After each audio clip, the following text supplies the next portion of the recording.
Jacob. Heyo. All ready? Yeah, we ready to get this party started? I think so. Just letting a few folks know so they can join us. And yeah, good to go. I'm doing the same thing.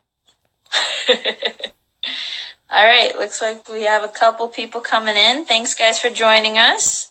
We're just getting started.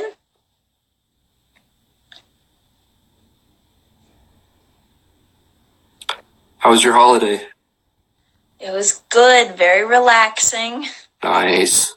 Very relaxing. Had a nice, unusual Thanksgiving, a day to myself. Hey. It's not a bad thing. Nope, it was very nice. Full time. How was yours? It was good. We usually do stuff with my grandfather's side of the family, so always fun, but it can be a bit exhausting dealing with relatives sometimes. Yeah, I know the feeling. Definitely know the feeling. Hey, Silver Whisk, Bake Shop. All right, should we Yeah, let me started? get my notes and then we can get this party started. So Awesome. Thanks everyone for joining in.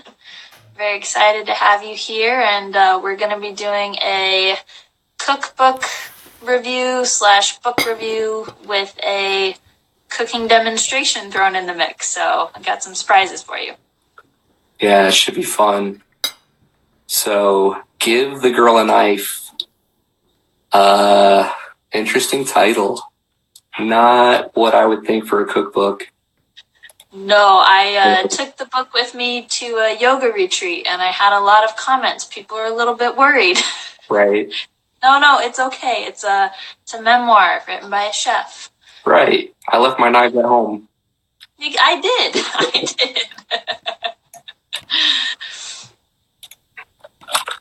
So,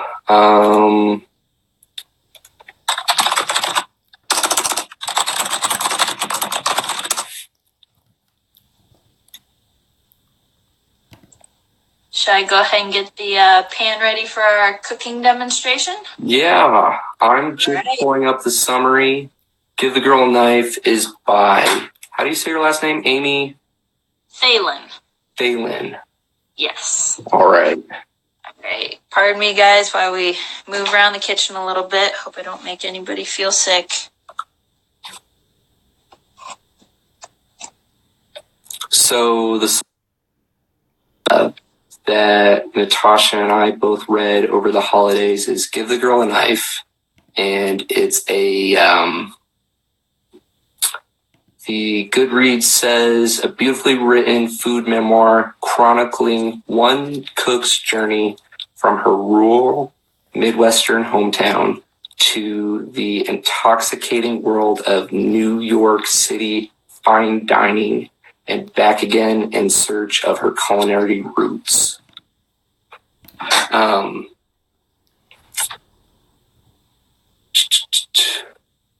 So I won't read through and do all the name dropping, but pretty much it chronicles Amy's journey through some of the finest New York City kitchens.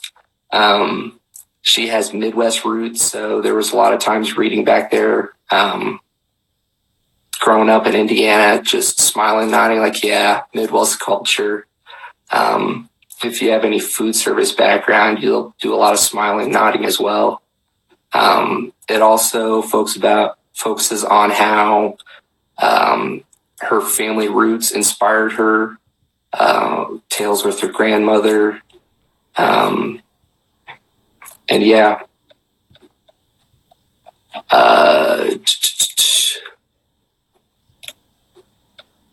So Tasha's getting everything set up. Oh, there's the request.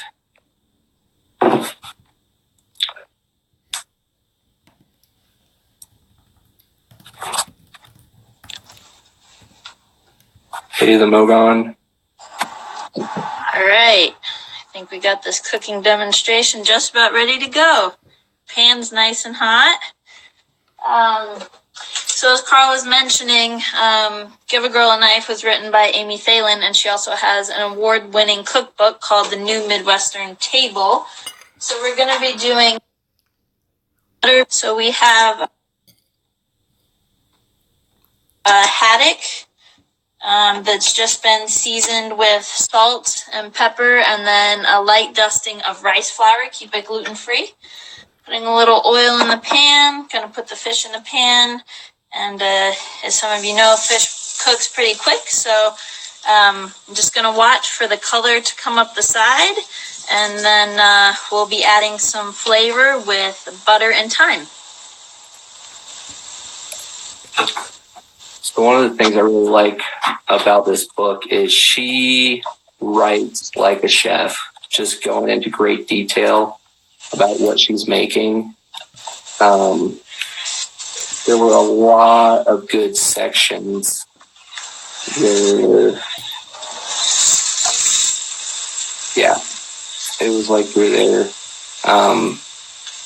She worked as a short order cook for a bit, and she was talking about how she just had to make all this food, where it was some glorified hash browns to taco salads to hot beef sandwiches, hot in the middle of it, a triangle point hot sandwich.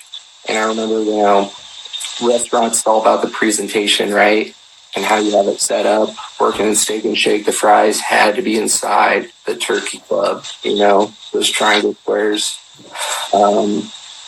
Poured a blanket of leather-covered gravy over every inch of that sandwich, right up to the rim, just as the head cook told her to throw it up the counter. Fast-paced food.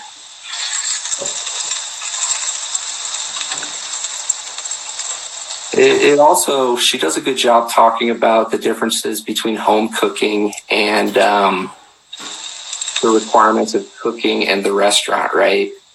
It's very, very different. I'm sure some of you experienced this if you helped with getting ready. Right. If you do it right, you have a little bit more time, where not so much in the kitchen with made to order.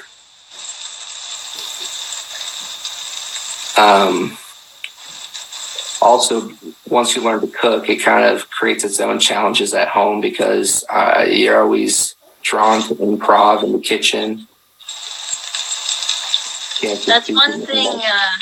That's one thing she mentioned, fighting with her mom over the different dishes and how to cook them right. And after she had done a bit of her training. Yeah. I don't know. There's a hierarchy in every kitchen, right? Always. It didn't matter that she was formally trained. Going back home to mom's kitchen, it's mom's rules. Yep. Yeah. But any of our watchers out there, who rules in the kitchen when it's holiday time? Is it mom, dad, grandma, grandpa? Maybe it's you. Right. Love to hear from you.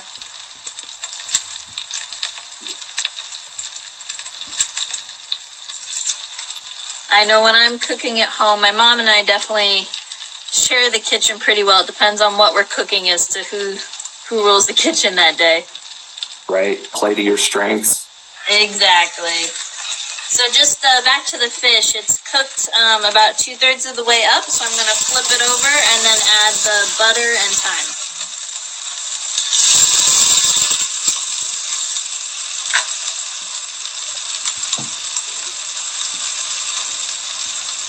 It's a very healthy amount of butter is what the recipe calls for.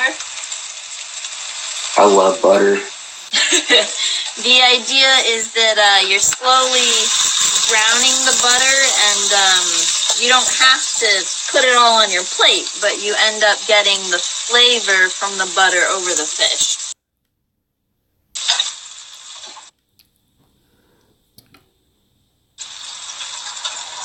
This may have been an excessive amount of butter, but that's what it says.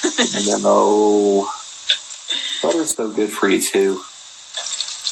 in the right dosage. Yeah. Yeah. You guys agree with us? Butter, no butter, too much butter? Is there such a thing as too much butter? Or maybe it's a Midwest thing. I remember she was talking about, the love for bacon. I feel that's very much maybe a Midwest thing. That and the cheese sauce. Yes. Yes. How many of you grew up with cheese sauce on everything? I don't know. When I worked at Steak and Shake, they put cheese sauce on everything. Yes, they do. By the gallon of it. Switch it out once a shift. Yeah. So I think this fish is cooked faster than one of these clumps of butter melted, which is kind of funny. So tip for those of you who want to try this at home, small pieces of butter are better. Yeah, so this fish looks nice and done. I'm going to hop off and plate it, and I'll be right back. Awesome. Happy holidays again to everybody. Hope everybody had an awesome Thanksgiving if you're in the States and celebrate. Special thanks to everyone who worked during the holidays. I know I have several friends and family that have gone out Black Friday shopping. Thank you to all the retail workers out there. I know I've worked several holidays where people, working Black Friday, waiting tables. Everybody was in a hurry. Go, get those sales. So thank you, food service workers. Anybody who had to work. The world keeps on turning, even though we have a if anybody has any good holiday stories, any good deals for Black Friday, love to hear from you. Feel free to join the stream. Luckily, when I worked at Steak and Shake, we actually closed for Thanksgiving, and everybody would team up to kind of do the deep cleaning, shut everything down, get out there about 2 a.m., get some sleep. That's if you didn't go to the after party and go to Thanksgiving. But I believe they're open now. A lot of major restaurants are open now. So, yeah, thanks to everybody who worked. In the book, you really get to see kind of that perspective through Amy's eyes of just like working food service and dealing with the holidays.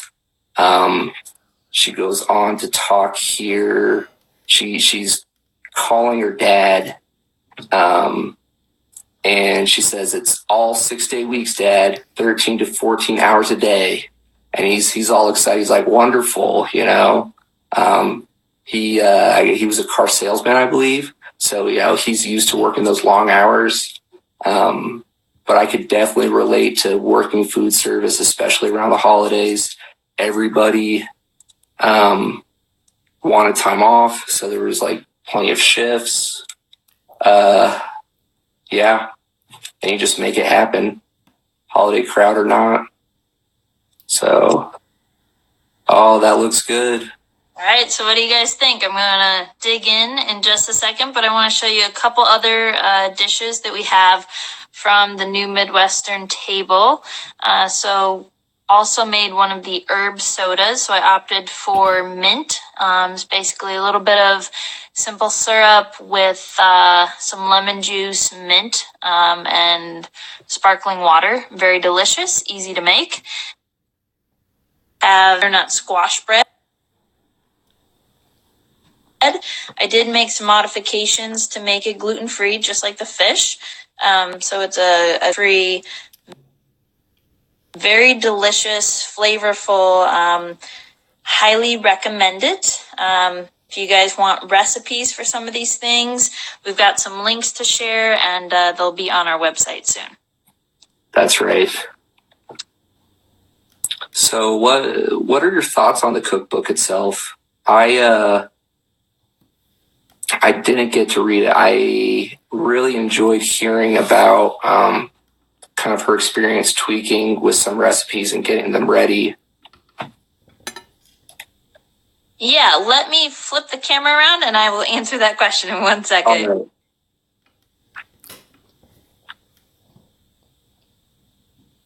Yeah, butter is better. B-dubs. I'm kind of curious about the herb soda too. It's so easy to make poor choices when drinking soda, so many extra calories. I'm curious about the nutrition facts there.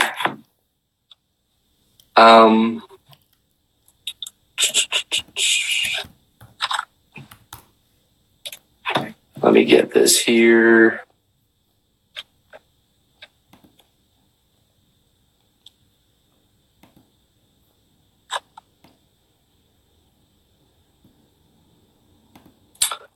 All right, Natasha's coming back. All right. So I saw there are a couple questions about the soda. Is that what we were? Tell us more. Yeah, so the soda, very easy to make and easy to adjust for health concerns, particularly sugar levels. So it's made with the herbs to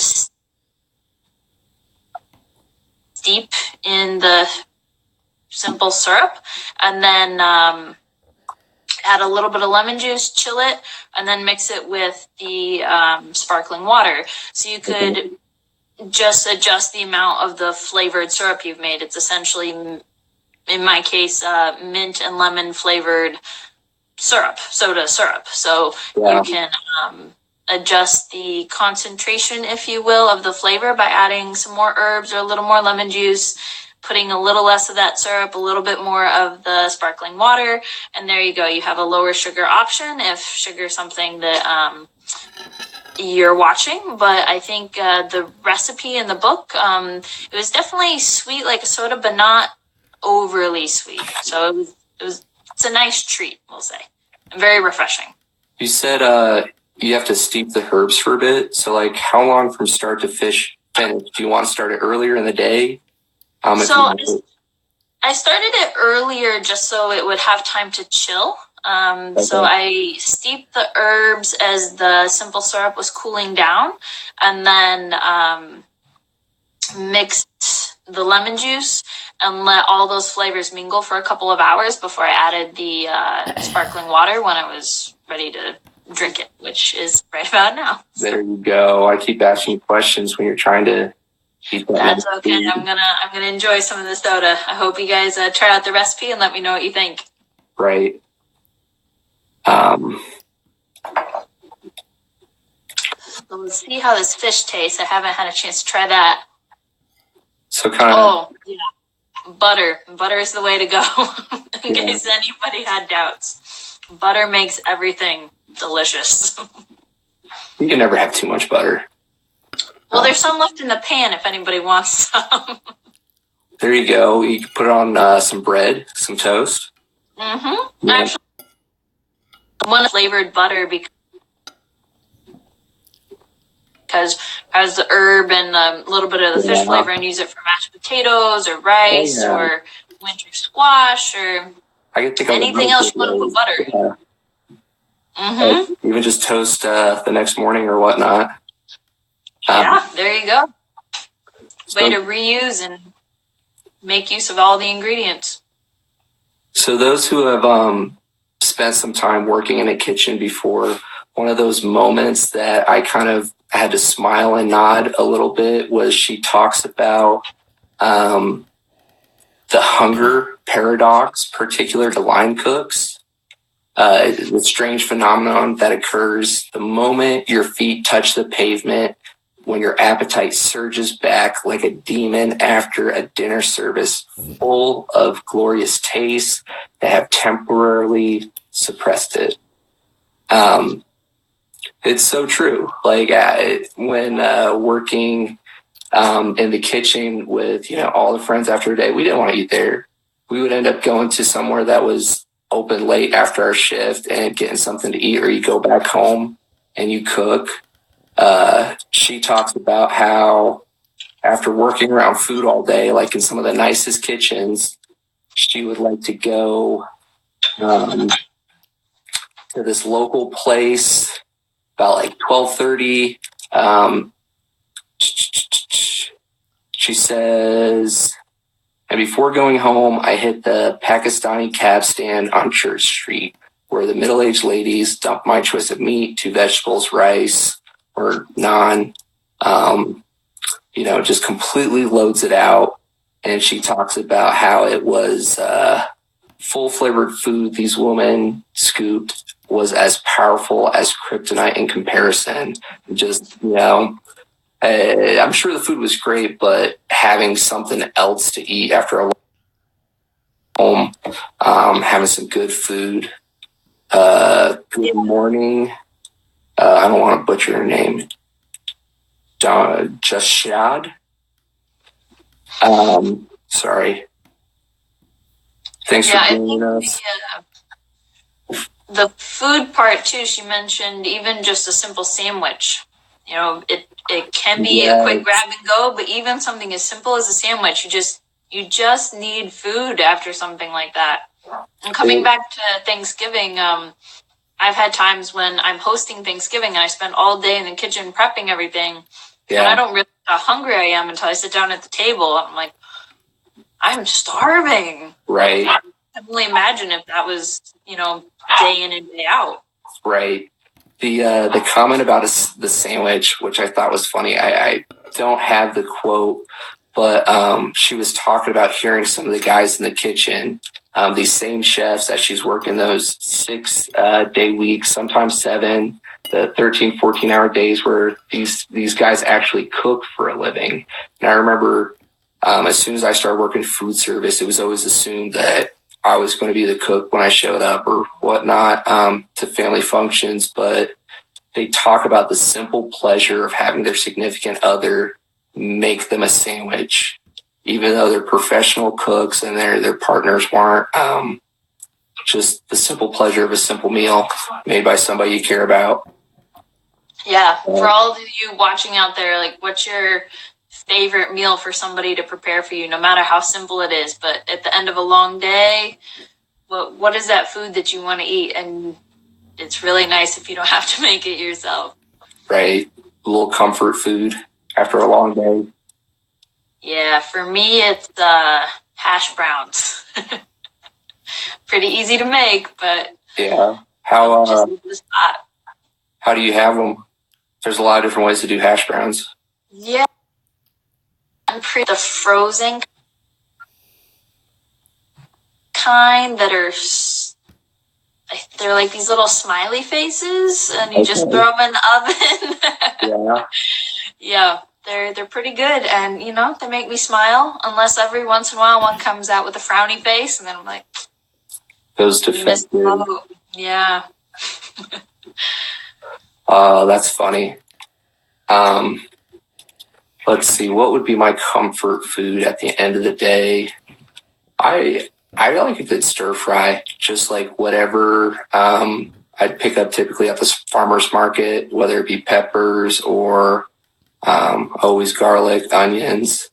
But yeah, some good old comfort food. Yeah, comfort food will do it almost every time. So, let's see here. I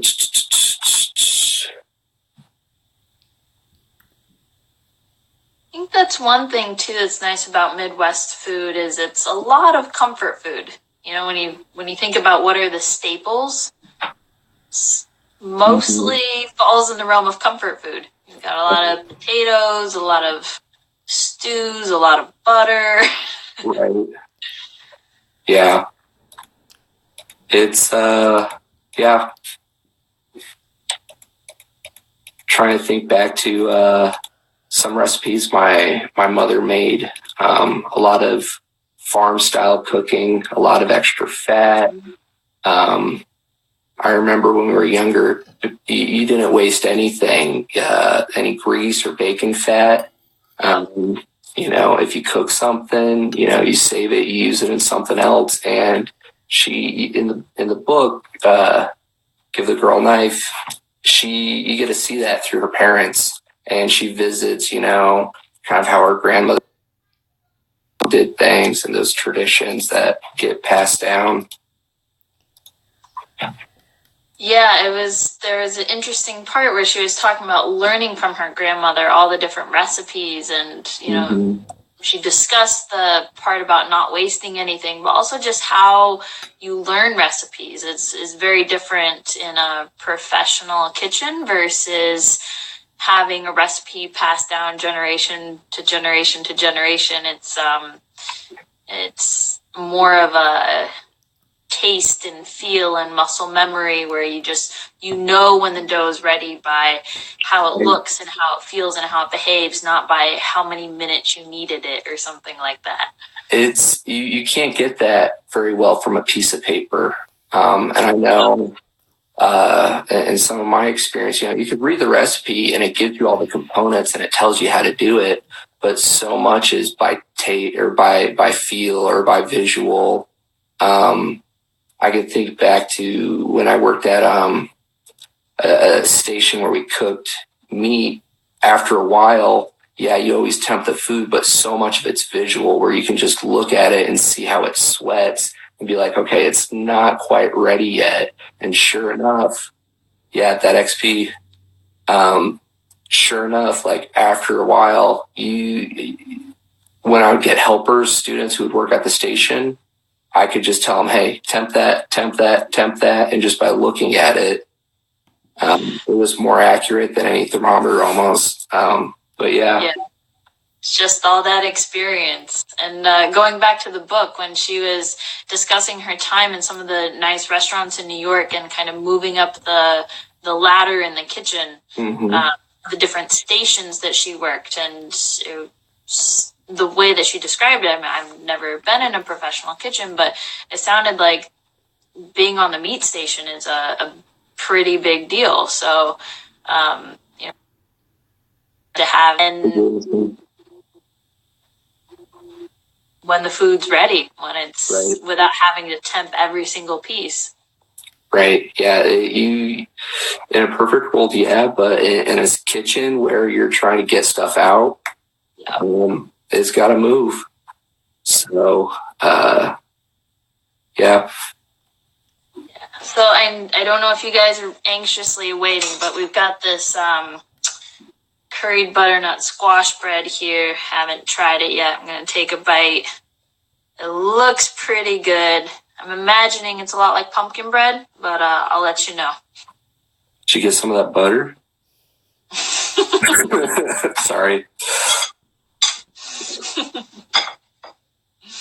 Yeah. And something that she talked about, and I noticed too with some of the older relatives in my family, is the recipe cards wouldn't be exact measurements, right? It's like, oh, just a handful of this. Oh, just a pinch of that. And to them, it was just intuitive. It made sense because that's how they've always been doing it, right? But, grandma's pinch and grandma's handful is a little bit different than my handful and my pinch. And, I don't know, some of those recipes you just can't recreate. Yeah, that goes great with the comment from Literal Laura that just came through. It's very much the same, where everybody's got their own shorthand and way of taking notes. And I think it's very different, too, in who's teaching you. Like in the book, Amy Thielen made reference to how she took notes in the professional kitchens in New York versus when she was learning from her grandma how to make certain family recipes, like just regular white bread. The grandma made her throw away her notebook. No notes were allowed in the kitchen. You just had to learn. Yeah. It's, you get so much more by the feel and by working. Especially, there's just so many examples in the kitchen, right? And it's one of the many challenges of teaching somebody else is, what's intuitive to you, you have to figure out how to articulate and explain, like, how do you just describe the right feeling of the dough? You can't, you got to feel it. It's like, okay, you're stretching this pizza crust or working with pie crust or whatever. Like, you go to stretch it and you can't describe it. You got to feel it and smell it and experience it. Yeah. speaking of pies, she did have an interesting story that she told, which I think some of you can relate to if you're making pies for Thanksgiving, where she had a family recipe for pie crust that she had perfected and always got along well with her, and she was able to make these perfectly flaky pie crusts that everybody loved, and they're so tender. And then one year she was asked to make 24 pies, so she made one more for herself, so 25 pies. And the crust wasn't nice and flaky and tender, and she's like, my pie crust recipe has turned on me. What's happened? Right. You know? I wonder if any of you had a recipe like that where it's your go-to, it always works, and then one day it's just not your friend anymore. I know I've had a few of those. Some of it comes down to tools, right? I know when I worked in bigger kitchens, every oven was a little bit different or temperamental or whatnot. So if you didn't really have a good feel for it, it was so easy to overcook or undercook. And there's always that really nice sweet spot with the recipe, right? Having the just right. But yeah, speaking of ovens, the curried butternut squash bread, delicious, well baked. I did lower the sugar a little bit to be able to taste. One I would recommend you try out. It's not too overwhelming in the curry flavor, but definitely a little bit different than just regular old pumpkin bread. Okay. Oh, still there? Yes. Awesome. I kind of want to hear how it is with that butter. Butter from the fish pan on the bread. I don't know. Yeah. I might pass.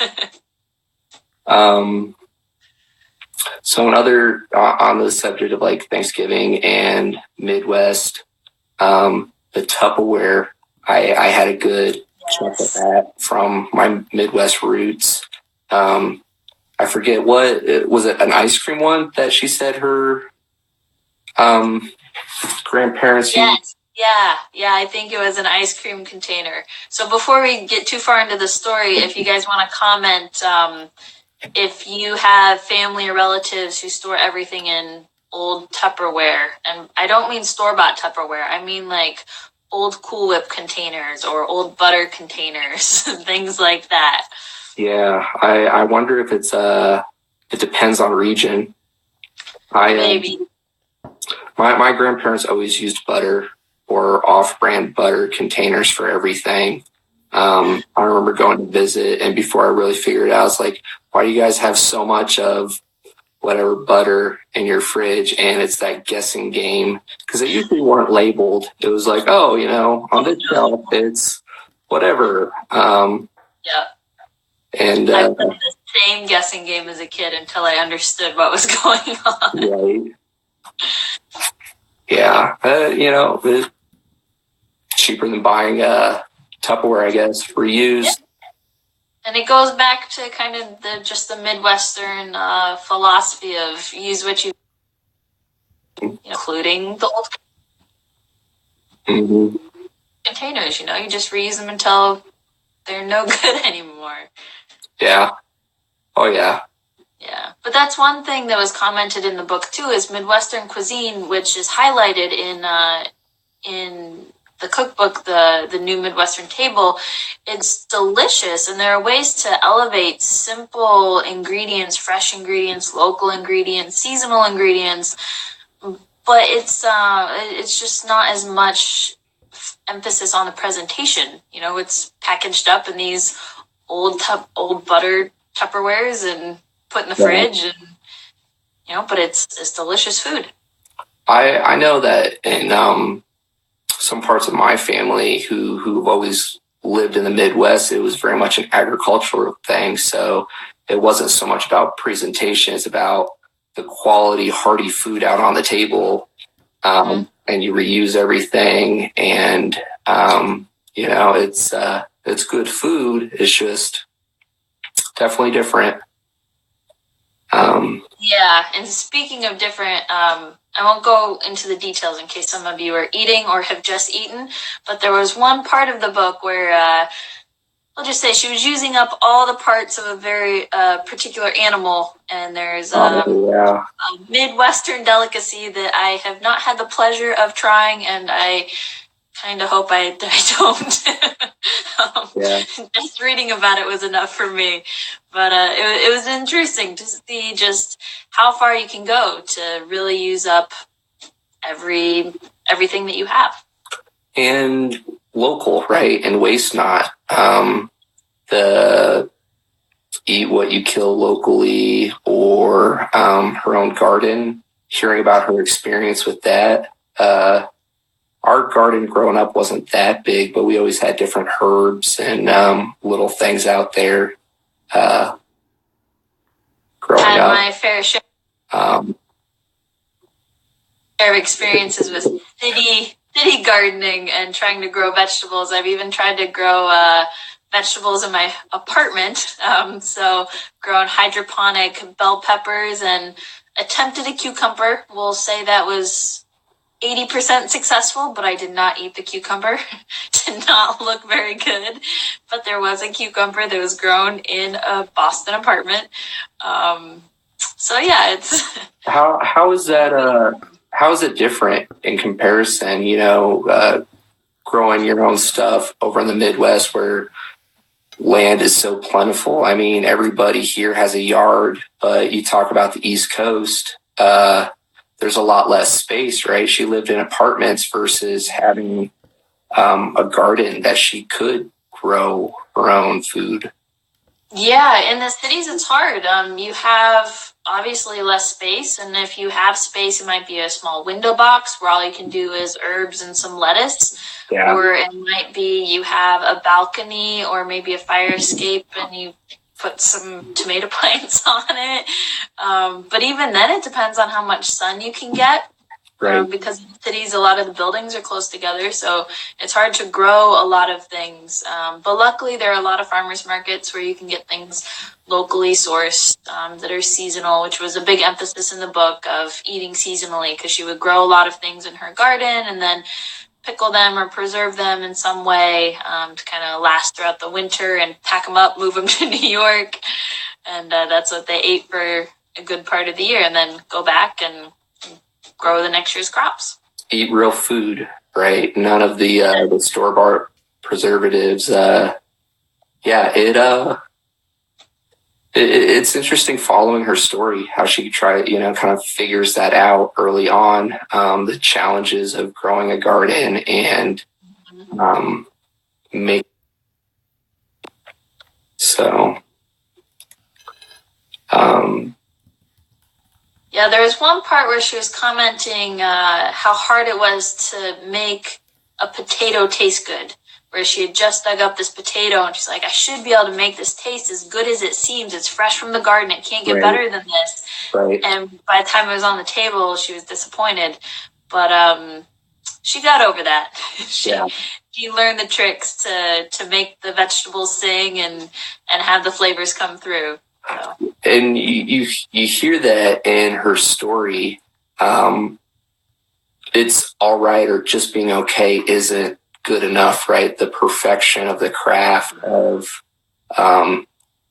she wasn't doing it for the money, working in the restaurants. It was chasing, the fine recipes, the ultimate food, learning how to make it better and not just be all right.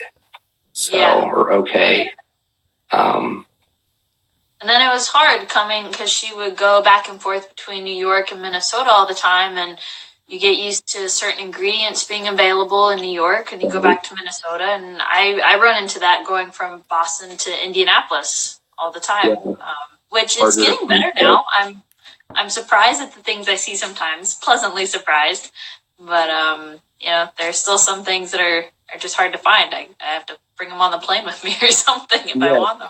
At least where I grew up in the Midwest, it's becoming more like that as specialty stores come in. But especially when you're looking at her timeline and just thinking back 10, 15 years ago, We were excited that a new Meyer was coming to town, because that was bringing a whole new selection of what we could get regularly. And now you have so many specialty markets making it easier to buy the food that you need. Yes. For those of you watching, what are some of the things that you were when you travel and you want to cook, you find it difficult to find what you want, or you're excited that you found something new that you don't have in your local store? The farmer's market keeps it fun. Yes. Sometimes I get frustrated, waiting for it to be in season for some of my favorite vegetables. But, when I go out, sometimes I'll challenge myself. It's like, okay, maybe I'll try something new. Like, what's this? How would you use it? Pretty good rate to go out on a limb and try something new, throw it in the stir fry. Yep. Stir fry is a good place to try a new food or a new vegetable. Easier to pick it out that way. Strategy. It's all about strategy. Yeah.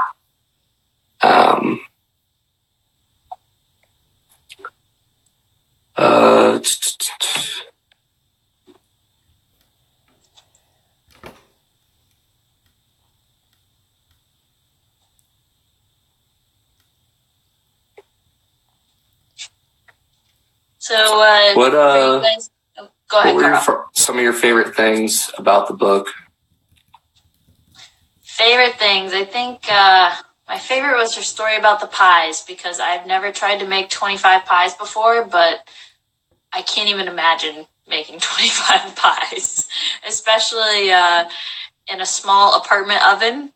Yeah. I don't know if she was using the restaurant's ovens for that baking adventure, or if it was her small Brooklyn oven. Yeah. But, cooking at that scale to me is just, it's a lot. It's overwhelming. I'm not a baker, but there's an art to pie crust and doing it right, as she articulates. But yeah.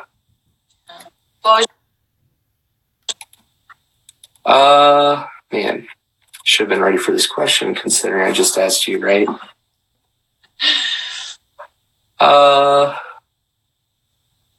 Favorite part of the book would probably be just hearing some of her adventures in the different kitchens and whatnot over there in New York.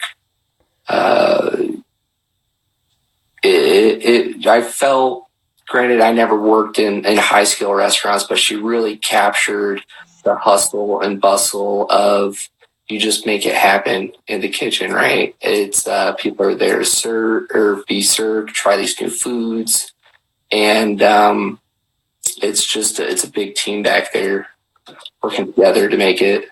So I feel she really captured it well. Yeah, it definitely gave me a different appreciation for people who work in restaurants and what it's like behind the scenes. You walk in, you get your menu, you think about what you want to eat, but it was really enlightening to see everything that goes on behind and what the culture's like. And if for no other reason, you should go out and buy this book and read it, is so you can appreciate the food service when you go out to eat, especially during the holidays and on Black Friday shopping. Yes, and Christmas is coming up too. New Year's, Valentine's Day, all those big holidays where the restaurants are busy. Yeah, absolutely. But yeah, what any final thoughts? Is it time to announce the winner of the contest or of the contest? I think it is. I think we should go ahead and do that. So for those of you who have been following along on the Eats, Treats, and Parsnips page, we had a Thanksgiving giveaway for session. Sign up on the website. We do a free 15-minute consultation to assess your food goals and see how we can help you reach those through some rigorous science-based methods, but also just figuring out what you want to eat, how you want to feel about food, and helping you get there. So we had a contest the week before Thanksgiving, and our winner is Be Buddha. So congratulations, Be Buddha. Great name, by the way. I will be reaching out to you directly through a direct message with instructions on how to set up your free food coaching session. And so a lot of these links are going to be posted on the website and our Instagram accounts. If you want to follow my Instagram, it's at the THE Carl with a K, KARL Williams, WILLIAMS. Natasha Instagram handle. It is Eats, Treat, Parsnips. All the words are plural. The website is eatstreatsandparsnips.com, and we're on Instagram as well as all the other social media platforms. That we are. So please reach out to us, follow us. We'd love to hear your feedback on this. If you have any suggestions for future books you'd like us to review, we'd love to hear from you. Any good cookbooks, we'd also love to hear from you about that. Yes, please, especially ones that go together. Like this pairing went really well. So yeah, if you know of another good set, we'd be happy to get your suggestions. And it's, you can never have that reading list always growing. Also, and if you have any comments, questions, concerns over the stream, thoughts on how we can make it better, we'd really appreciate your feedback. So happy holidays again, everybody. Thanks for joining us. Talk to you guys again soon.